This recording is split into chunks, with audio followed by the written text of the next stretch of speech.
প্রিয় বন্ধুরা, আসসালামু আলাইকুম ওয়া রাহমাতুল্লাহি ওয়া বারাকাতুহু।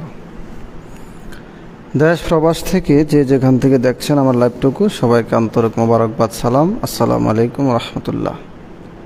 আমি আপনাদের সামনে আছি মাওলানা শাহজাহান আহমদ নেসারি, কুমিল্লা উত্তর সদর জামে মসজিদ, ইমাম ও খতিব সাহেব। এবং আজকে আমার বিষয় হচ্ছে বিশ্ব রাজনীতি ইতিহাসের লাইভের পর্ব। বিষয় হলো গত শুক্রবারে এমন টাইমে করেছিলাম লাইভটুকু ভারতের ইতিহাস নিয়ে। আজকে আমরা করব যে বিষয়টা, তা হচ্ছে টুইন টাওয়ার, আমেরিকার তথাকথিত টুইন টাওয়ার ভাঙ্গা নিয়ে, আফগান তালেবান ও আল কায়দাকে নিয়ে, আমেরিকার টুইন টাওয়ার ভাঙ্গা নিয়ে সত্য কিছু বিষয় নিয়ে আজকে আলোচনা করব। আল্লাহ তাআলা আমাদেরকে তৌফিক দান করুন, সবাই বলি আমিন। আর আমার লাইভটুকু সবাই শেয়ার করে দিবেন, যাতে বিশ্ব রাজনীতি ইতিহাস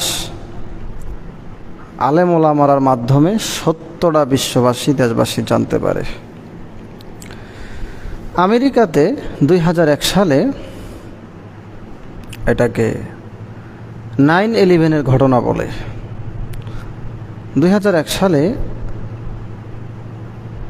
আমেরিকার রাজধানী নিউ ইয়র্কে দুটো পুরাতন ভবন আছে, অনেক বড় দুটো ভবন। এগুলোকে টুইন টাওয়ার বলে। সিটিতে, একবারে সিটিতে। 2001 সালে আমেরিকার প্রেসিডেন্ট ছিল ফ্লোরিডাতে, একটি ছোট্ট বাচ্চাদের সাথে একটি কনফারেন্সে ছিল। এমন সময় ঘটনাটা ঘটে, সকালের দিকে, প্রায় ছুটির দিনে। দেখেন, ছুটির দিনে ঘটনাটা ঘটে। আমরা আলেমুলামা যারা, আমরা বিশ্বাস করি, আমরা যারা মুসলমান, আমরা বিশ্বাস করি, এবং পৃথিবীতে যারা শান্তিপ্রিয় মানুষ সবাই এটা বিশ্বাস করে যে এটা এদের পরিকল্পিত হামলা। একজনে সালাম দিয়েছে, সাকিব আহমেদ জিহান। ওয়ালাইকুম আসসালাম ভাই, দেখতে থাকুন আর ভিডিওটা শেয়ার করে দিন। পরিকল্পিতভাবে, ইচ্ছে করে এই টুইন টাওয়ারগুলো এরা আমেরিকানরা নিজে ভেঙেছে। এবার আসুন, কেন, কি কারণে? আফগানিস্তানে কথা খেয়াল করতে হবে, বুঝতে হবে, কোট করতে হবে। আফগানিস্তানে 1980 সালে রাশিয়ার সাথে যুদ্ধ শুরু হয়। এই যুদ্ধে আফগান মুজাহিদরা প্রায় 10 বছর যুদ্ধ করে। এখানে তালেবান সমস্ত যুদ্ধের আল কায়দা, ওসামা বিন লাদেনের নেতৃত্বে পুরা যোদ্ধারা, পাশতুন জাতিরা, তারপরে তালেবান যারা, আল কায়দা যারা, আফগান মুজাহিদরা সবাই আল কায়দার নেতৃত্বে ট্রেনিং নেয়। আর এই আল কায়দাকে পাকিস্তানের একটি এলাকা থেকে ওসামা বিন লাদেনের নেতৃত্বে অস্ত্র দিয়ে, অর্থ দিয়ে, বুদ্ধি পরামর্শ দিয়ে পশ্চিমা ইউরোপীয় ইউনিয়ন, আমেরিকা সহ সমর্থন দিয়ে এই আল কায়দা ওসামা বিন লাদেনকে তৈরি করেছে। পশ্চিমারা আল কায়দাকে মারার জন্য এত পাগল, ওসামা বিন লাদেনকে মারার জন্য এত পাগল, তারা নিজেরা তৈরি করেছে আল কায়দা পাকিস্তানের মাধ্যমে। আচ্ছা, তাহলে কেন? হ্যাঁ, আমরা সেই আলোচনায় যাব। কেন? রাশিয়া আমেরিকা অনেক দ্বন্দ্ব, কোল্ড ওয়ার, প্রক্সি ওয়ার, রাজনৈতিক, কূটনৈতিক, অর্থনৈতিক, সামরিক সব ক্ষেত্রে তারা একে অপরের মহাশত্রু। রাশিয়া চায় আমেরিকাকে দাবিয়ে রাখতে, আমেরিকা চায় রাশিয়ার উপর প্রভাব বিস্তার করতে, রাশিয়া চায় পৃথিবীতে সমাজতন্ত্র প্রতিষ্ঠা করতে, আমেরিকা চায় গণতন্ত্র প্রতিষ্ঠা করতে। দ্বন্দ্বটা হলো এই জায়গায়, দ্বন্দ্বটা হলো এই নিয়ে। তো এখন এই দ্বন্দ্বের ভিতরে, তাদের দুই দলের দ্বন্দ্বের ভিতরে পড়ে বিশ্বের ছোট ছোট দেশগুলো প্রায় পিষ্টন হয়ে যাচ্ছি আমরা তাদের এই ছায়াযুদ্ধ, স্নায়ু যুদ্ধের কারণে। আচ্ছা, যাই হোক, এখন আফগান যেহেতু রাশিয়া যেহেতু আফগান আক্রমণ করেছে, আমেরিকা পশ্চিমাদের চিন্তা হলো এই সুযোগে যদি আমরা পাকিস্তানকে, আল কায়দাকে, আফগান মুজাহিদদেরকে অস্ত্র দিয়ে, অর্থ দিয়ে, বুদ্ধি পরামর্শ দিয়ে রাশিয়ার বিরুদ্ধে যুদ্ধ দীর্ঘায়িত করতে পারি, রাশিয়াকে দুর্বল করা যাবে। এটা ছিল এদের উদ্দেশ্য। ঠিকই এই 10 বছরে 1980 সাল থেকে 90 সন পর্যন্ত 10 বছরের যুদ্ধে রাশিয়া একেবারে ভেঙ্গে, রাশিয়ার মেইন রাশিয়া যেগুলো আজকে যে রাশিয়া আছে, এই রাশিয়া কিন্তু এই সাইবেরিয়া অঞ্চলটা 1,31,00,000 বর্গ কিলোমিটার নিয়ে সাইবেরিয়া, এটা প্রায় একেবারে অকেজ, বরফ, মানুষে থাকে না, এখানে কোনো ভূ রাজনীতি নাই বললেই চলে। আর প্রকৃত রাশিয়া যেটা 40 লক্ষ বর্গ কিলোমিটার নিয়ে, এটা পড়েছে ইউরোপে, পশ্চিম অঞ্চলটা।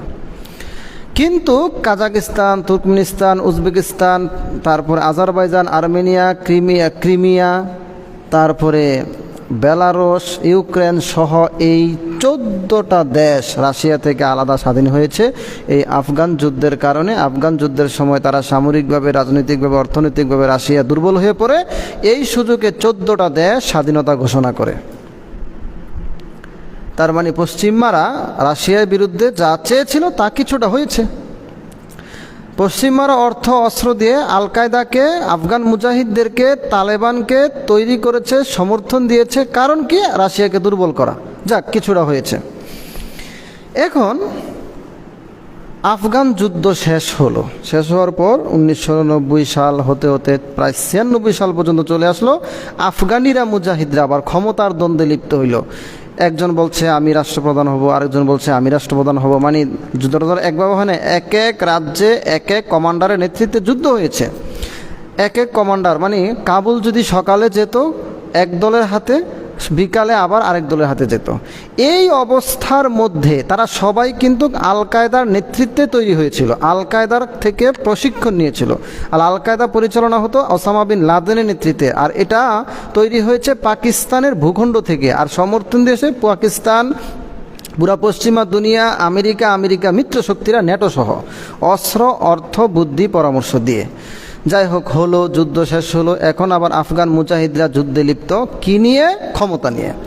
অবশেষে 96 সাল আসতে আসতে তালেবান নামক ছোট্ট একটা দল মোল্লা ওমর নেতৃত্বে আফগানিস্তানের এক কান্দাহার অঞ্চল থেকে তাদের আবিষ্কার হয়।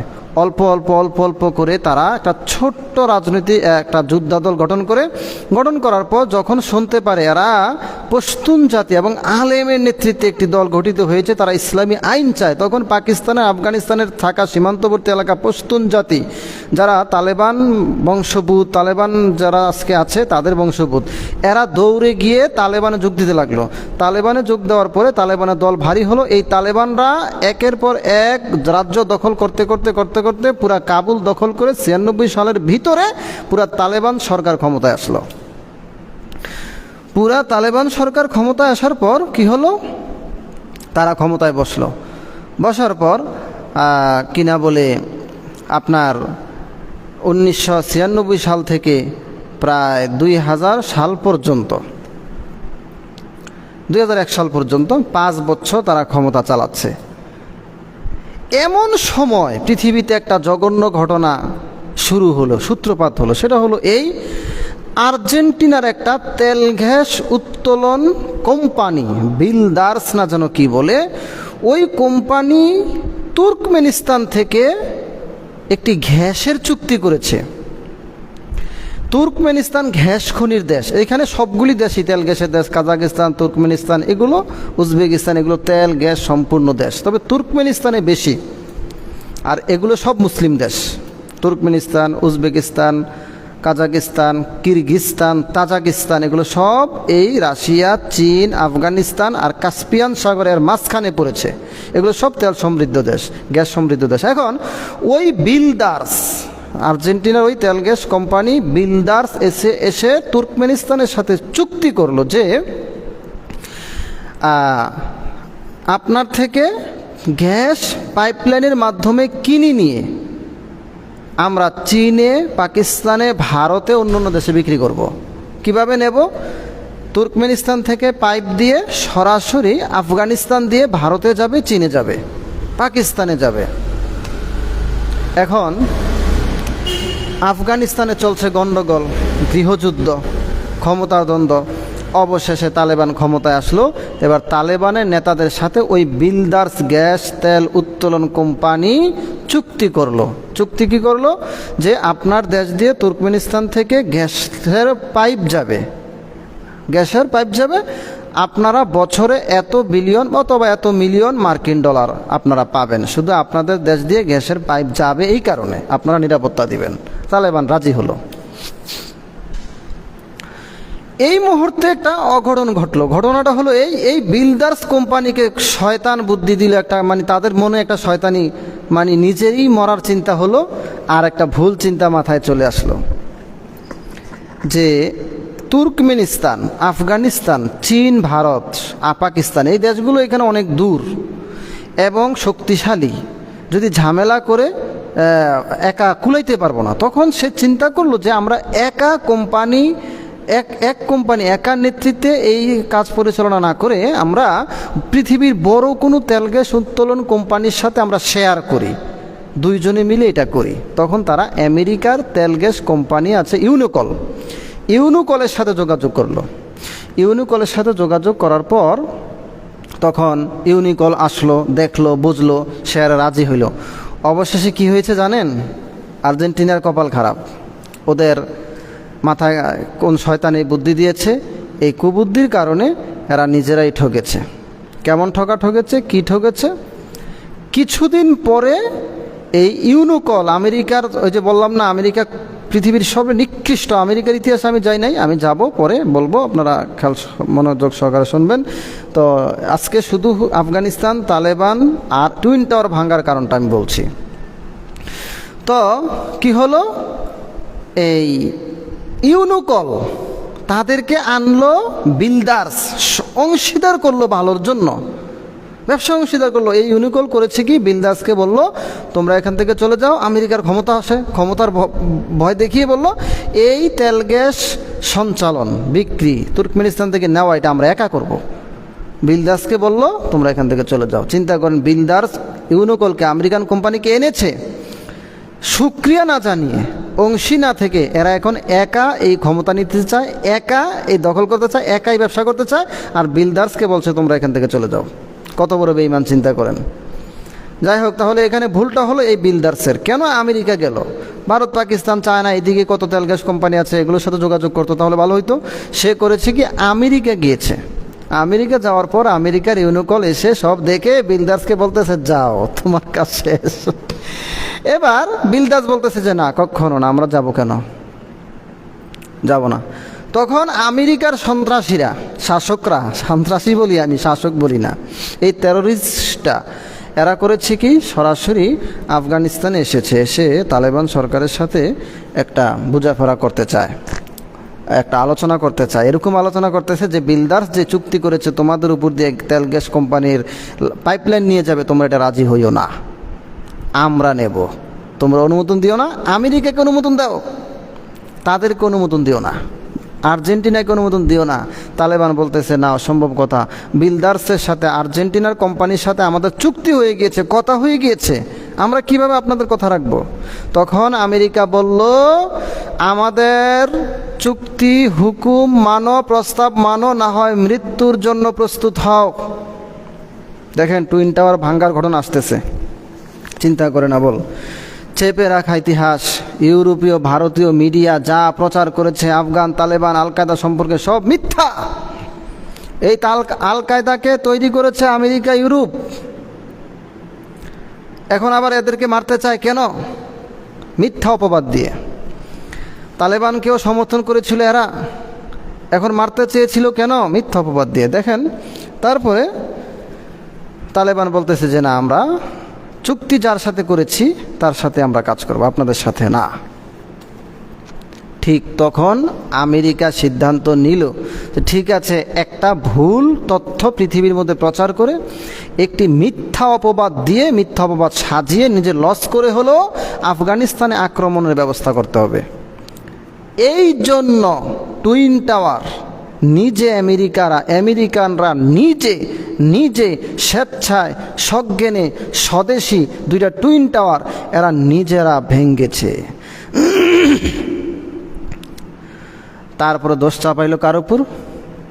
আল কায়দার উপর, তালেবানের উপর না। তালেবানের উপর যদি দোষ চাপায় তাহলে মানুষ বলবে যে কি হচ্ছে, তালেবান করেছে, তালেবানের সাথে শত্রুতা আছে, তেল গ্যাস কোম্পানির অনুমোদন দেয়নি বিদায়, এজন্য মানুষ মানবে না। এজন্য এরা করেছে কি, টিক্স করেছে, পলিটিক্স করেছে, তালেবানকে দোষ দেয় নাই, না দিয়া এরা কি করেছে, আল কায়দাকে দোষ দিয়েছে। কারণ আল কায়দার বাড়ি হলো, আল কায়দার গোড়া হলো পাকিস্তান, আল কায়দাকে দোষ দিয়েছে, ওসামা বিন লাদেনকে দোষ দিয়েছে। দিয়ে এবার তালেবানকে বলতেছে যে আল কায়দা এই আক্রমণ করেছে, আর আল কায়দার নেতারা তালেবানের দেশে আফগানিস্তানে আছে। তাই আফগানিস্তানকে বলছি, তালেবান সরকারকে বলছি, আল কায়দার নেতাদেরকে, ওসামা বিন লাদেনকে আমাদের হাতে তুলে দাও। তালেবানরা বলতেছে আল কায়দার অস্তিত্ব আমাদের দেশে নাই। দেখেন কি পলিটিক্স করেছে ওরা। তখন আল কায়দা তালেবানের কাছে আছে, হেফাজতে আছে, আফগানিস্তানে আছে, এই অজুহাত দেখিয়ে, মিথ্যা অপবাদ দিয়ে, এবং কি আল কায়দাকেও মিথ্যা অপবাদ দিয়ে অকারণে এরা 1 মাসের ভিতরে ন্যাটো সদস্যদেরকে নিয়ে এরা কি করেছে, আমেরিকা মিত্র শক্তিদেরকে নিয়ে আফগানিস্তানে আক্রমণ করেছে 2001 সালে। প্রায় 20 সাল পর্যন্ত 20 বছর আমেরিকা, ন্যাটো, পশ্চিমা দুনিয়া এরা এক হয়ে তালেবানের বিরুদ্ধে যুদ্ধ করে কিছুই করতে পারে নাই, বরং 83 বিলিয়ন মার্কিন ডলারের অস্ত্র শস্ত্র, যুদ্ধবিমান এবং হাতের রাইফেল, স্নাইপার, যুদ্ধ অস্ত্র, ট্যাঙ্ক, কামান, গোলা বারুদ সহ, এই সবগুলো সহ, হেলিকপ্টার সহ এরা সেখানে রেখে 2001 সালে পালাতে হয়েছে। তাহলে দেখেন এই পৃথিবীতে কিভাবে মিথ্যা ছড়ানো হয়েছে, এই পৃথিবীতে কিভাবে মিথ্যা প্রচার করা হয়েছে, এই পৃথিবীতে মুসলমানের বিরুদ্ধে কিভাবে এই অন্যায় অপবাদ প্রচার করা হয়েছে। এবং কি ওই টুইন টাওয়ারগুলো যে ভাঙ্গা হয়েছে, এই টুইন টাওয়ারগুলো ছিল পুরাতন। ধরুন 100 বছর হয়ে গেলে, এমনিও 80 বছর হয়ে গেলে বিল্ডিংগুলো পুরাতন হয়ে গেলে এগুলো এভাবেই ভাঙতে হয়, এভাবে ভেঙে চড়ে পড়ে। তো ওরা দেখলো যে এই বিল্ডিংগুলো পুরাতন, ভাঙতে হবে, আবার ওই দিক দিয়ে আফগানিস্তানের উপর আক্রমণ করতে হবে। এখন দোষ তো খুঁজে বের করতে হবে, এই দোষ হলো এই অন্যায় অপবাদ দোষ। যাই হোক আমার বন্ধুরা, সত্য জানার জন্য সবসময় চেষ্টা করবেন।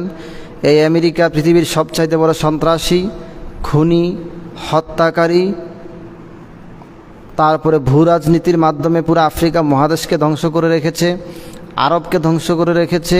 এই ইসরায়েলের মতন সন্ত্রাসীদেরকে ওরা সমর্থন দিয়ে, অর্থ দিয়ে, অস্ত্র দিয়ে নিরীহ ফিলিস্তিনি, গাজাবাসীকে, লেবাননবাসীকে মেরে ফেলার জন্য সর্বচেষ্টা করছে, এবং অর্থ দিয়ে যাচ্ছে, অস্ত্র দিয়ে যাচ্ছে, এবং ইসরায়েলের ইহুদিদের পক্ষে কথা বলে যাচ্ছে।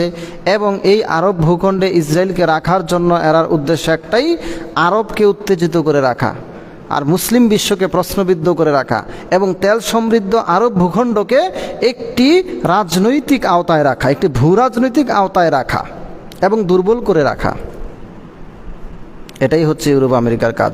যাই হোক, আজকে 2021 সালে তালেবান ক্ষমতায় চলে এসেছে, আমেরিকা হেরে গিয়েছে, ভিয়েতনামে যেভাবে হেরেছিল, তারপরে বাংলাদেশে 1971 সালে যেভাবে হেরে গিয়েছিল, পরাজিত শক্তি এরা আফগানিস্তানে এভাবে হেরেছে, লিবিয়াতে হেরেছে, ইরাকে হেরেছে, সিরিয়ায় হেরেছে, আরও এরা ফিলিস্তিনে ইসরায়েলের মাধ্যমে যেই এই ফন্দি এঁটেছে, ফাঁদ পেতেছে মুসলমানের জন্য, সেটাও তারা পরাজিত, শোচনীয় পরাজয় হবে। আর সারা পৃথিবীর মুসলমানের জন্য লিডার, নেতা, আমির, ইসলামী হুকুমত, খেলাফত নিয়ে প্রথম 100 বছর পর আফগানিস্তান ইসলামী হুকুমত শতভাগ প্রতিষ্ঠিত হয়েছে, খেলাফত প্রতিষ্ঠিত হয়েছে, ইসলামী এমিরাত অফ আফগানিস্তান প্রতিষ্ঠিত হয়েছে।